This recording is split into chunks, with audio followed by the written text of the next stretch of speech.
What's up, guys? Today I wanted to show you, if you make some tone prints for your TC electronic pedals, the way to back them up is, if you're doing it on the computer at least, you're gonna go to your, this is for Windows, you're gonna go to your C drive, users, and then you're gonna click on, in my case, I have my name, Machine 69. You're gonna click on that, then you're gonna click View, and then Hidden Files. You're going to see App Data.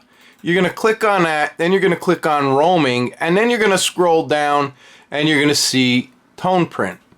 That is the folder that you want to copy. Everything in here is where all your tone prints are, saved to.